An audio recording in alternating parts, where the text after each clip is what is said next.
नमस्कार साथियों, आइए नए विचारों के साथ रंभा एकादशी के विषय में आपसे वार्तालाप करें।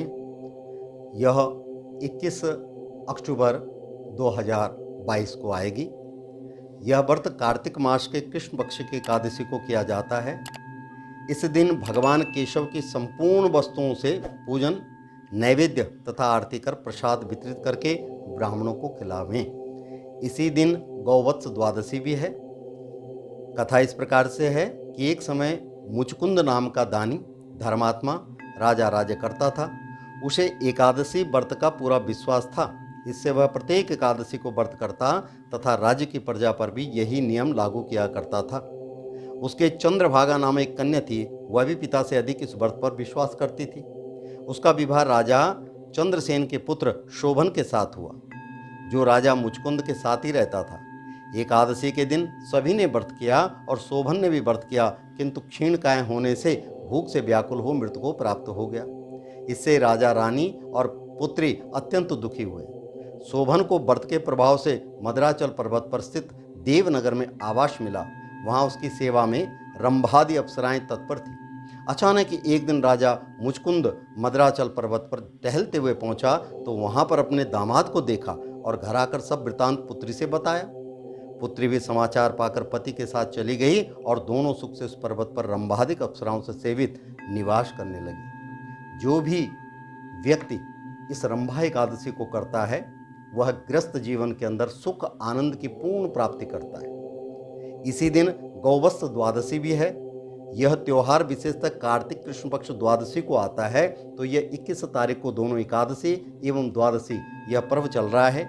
इस दिन गायों और बछड़ों की सेवा की जाती है। इस दिन प्रातःकाल स्नान आदि करके गाय बछड़े का पूजन करें, फिर उनको दूध से बने पदार्थ खिलाएं। इसी दिन गाय आदि का दूध, गेहूं की बनी वस्तुएं और कटे फल नहीं खाने चाहिए। इसके बाद गौवत्स द्वादशी की कहानी सुनकर ब्राह्मणों को फल दान देवें।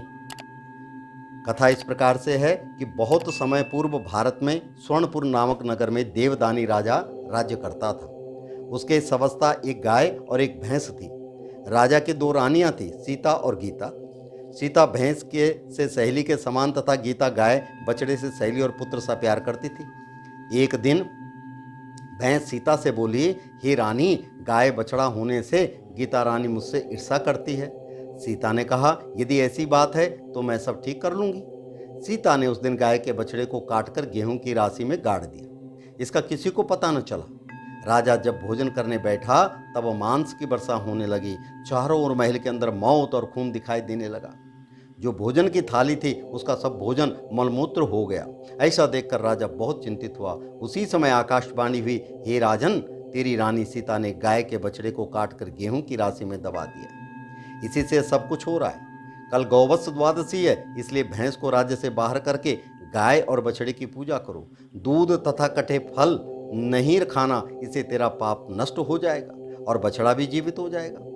सायंकाल जब गाय आई तब राजा पूजा करने लगा। जैसे मन में बछड़े को याद किया वैसे बछड़ा गेहूं के ढेर से निकलकर पास आ गया।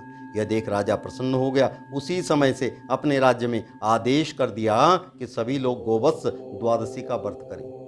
कहते हैं, यदि किसी भी काल में आपने गौ माता का अपमान किया हो या उसके साथ कोई दुर्व्यवहार किया हो, किसी कारणवश आपके घर में धन संपदा नहीं टिक रही हो या परिवार के अंदर कई प्रकार के रोग चल रहे हों, इस एकादशी और द्वादशी गौवत्स द्वादशी के दिन गौ बछड़े की पूजा करें, सेवा करें, उनको उनके चारा इत्यादि दान करें, तो भगवान की कृपा से आपके पापों का निवारण हो जाएगा, कष्टों का निवारण हो जाएगा।